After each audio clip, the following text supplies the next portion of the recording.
I would like to find out from the good congressman if you are a member of the anti-drugs committee. No, I am not, my distinguished colleague.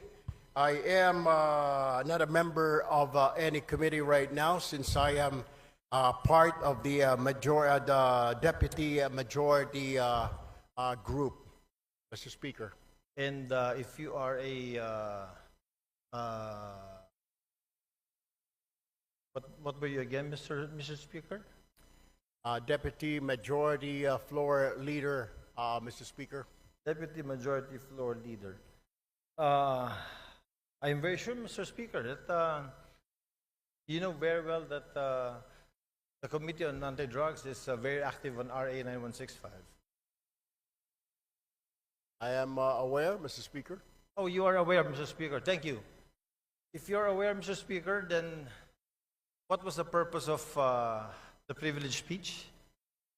I don't know if my distinguished colleague was present when I was mentioning an amendment on Section 21 of RA 9165, particularly exempting the media from being signatories in drug-related operations, particularly on confiscated items, Mr. Speaker.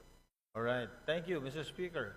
The reason why I wanted to ask the good gentleman is because, you know, RA 9165 was passed already in the last Congress. And during this Congress, it has also been amended. And in Section 21 of RA 9165, I don't know if the good gentleman is aware, the Deputy Majority Floor Leader is aware that Section 21 has been taken up. Can you repeat that, Mr. Speaker? Tagalogin ko po. Aware po ba tayo na yung Section 21 po, ito po ay tinitake up po dun sa amendments natin sa RA 9165 in the committee. Kaya nga po, Mr. Speaker, kailangan natin balikan at bilis-bilisan po ang problema po natin sa Kongreso. Kaya po tayo napupulaan ng mga kababayan natin. Napakarami natin mga batas na kailangang ayusin, subalit hindi po naaayos, kaya kailangan po natin bilis-bilisan. Kung ito po ay na-take up, sana po ay bilisan pa para kaagad po ito ay ma-review at magawan po natin ang paraan na ito po ay kahilingan ng mga kasamahan po ng ating Fourth Estate, Mr. Speaker. Tama po. Napakaganda pong suggestion po niyan. Since kayo po ay malakas po sa Senado, baka pwede pong sila pong sabihan ninyo dahil wala po tayong counterpart sa Senado. Tapos na po tayo sa amendments natin. At yung pong privilege speech niyo kanina, pagtanggal po ng media, personalities, pag dumarating ang inventory time, pag mayroong buybacks, wala na po sa provision. Pagdating ho natin doon, Mr. Speaker, we will do that. But for now, we really have to look into this, maybe push on and convince our counterparts in the Senate to pass this law immediately. Matatagalan pa po tayo kasi dadaan pa po tayo ng eleksyon. Pag hinintay po natin na umabot kayo ng Senado, ay isang taon na naman po yun. Congratulations po at inamin nyo na talagang panalo na kayo sa Senado. I'm very happy that a colleague of ours will be in the Senate soon. Pero ibabalik ko lang po, Mr. Senator, na ito pong hinihiling ninyo na tanggalin natin or i-amend natin sa Provision 21 of RA 9165, matagal na po naming tinabaho ito sa aming komite at tinanggal po talaga po namin to.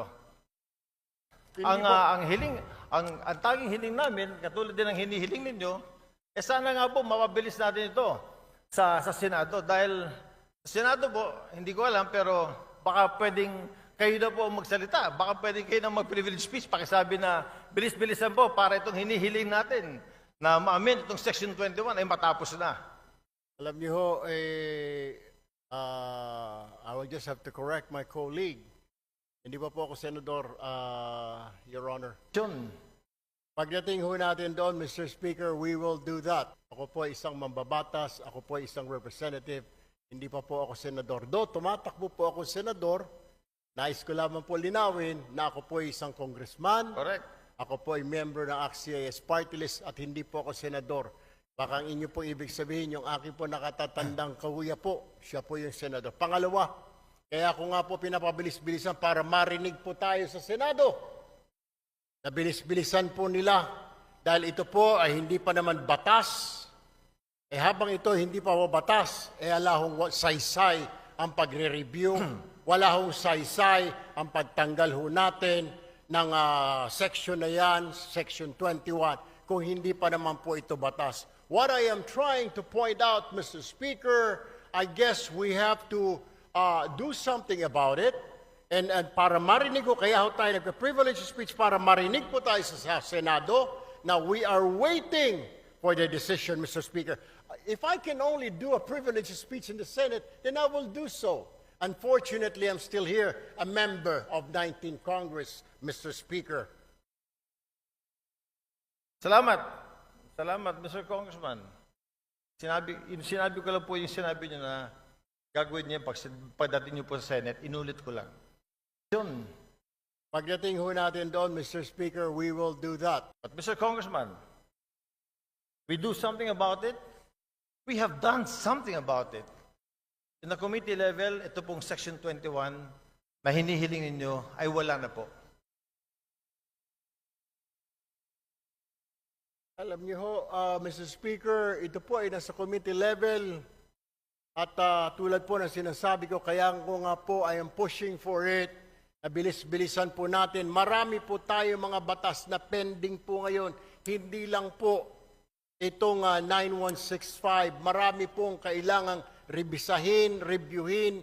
Ang kailangan lang po natin ay bilisan po dahil ang taong bayan ay nag-aantay po. At hindi po tayong ika nga ay pwedeng manahimik o kaya mag-relax dahil po nakatingin po sa atin ang ating mga kababayan at gusto po nila na bilisan ang pagpasa, pag-review, whatever, ang ng mga batas po natin, Mr. Speaker. I don't know if my distinguished colleague was present when I was mentioning an amendment on Section 21 of RA 9165, particularly exempting the media from being signatories in drug-related operations, particularly on confiscated items, Mr. Speaker.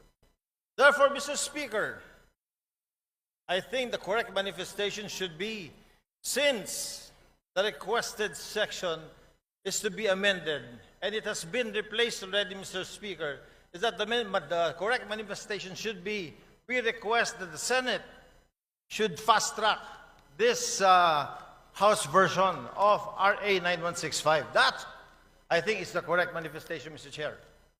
I will take that, Mr. Speaker, but what I am saying is that the reason why I stood up today to remind not only our members here, but also our counterpart in the Senate, because I am sure they're also reviewing what we're doing here and watching us to fast-track. Kung meron man, kung nandyan na po sa kanilang mga kamay, na bilisan, because we cannot dictate them. We can only suggest, Mr. Speaker. We can only tell them and inform the public that we already did this. Tama po ang ating kasamahan na sinasabi niya pong ni-review na po yan, inalis na po yan, para malaman po ng taong bayan na wala na po yan, wala na sa kamay natin yan po, ay nasa kamay na ng Senado para bilis-bilisan po nila. And that is the purpose of my privileged speech this afternoon, Mr. Speaker, my dear colleague. I don't know if my distinguished colleague was present when I was mentioning an amendment on Section 21 of RA 9165, particularly exempting the media from being signatories in drug-related operations, particularly on confiscated items, Mr. Speaker. Sir. Thank you, Mr. Speaker. Oh, I thought amending Section 21 was the main thrust of the privilege speech. I didn't know it was to fast-track the House version of 9165. But nevertheless, Mr. Chair, yun na rin po ang hinihiling natin. Since yung nire-request po ng colleague natin na tanggalin po sa Section 21, yung pagsama ng media, kapag po nag-i-inventory sa mga bypass, sa mga nahuli na ay wala na po sa committee level. Wala na po, pumasa na po sa atin. Sana po, Another privilege speech from our good colleague will tell the Senate, bilis-bilisan nyo naman kasi binilisan na po namin. I wish I can, we will do that, Mr. Speaker, para makarating po itong ating mensahe sa kanila. Hindi naman natin pwede sila pong utusan, Mr. Speaker, kundi tayo lamang po ay pwede nating sabihin na nag-aantay po tayo. Kung naipasa na po natin dito sa Kongreso, then ang problema po ay nandoon. I guess we'll have to do or I have to make another privileged speech, Mr. Speaker. We shall await the next privilege speech. Thank you, Mr. Speaker. Thank you, Mr. Congressman. Maraming salamat po. Magandang hapon.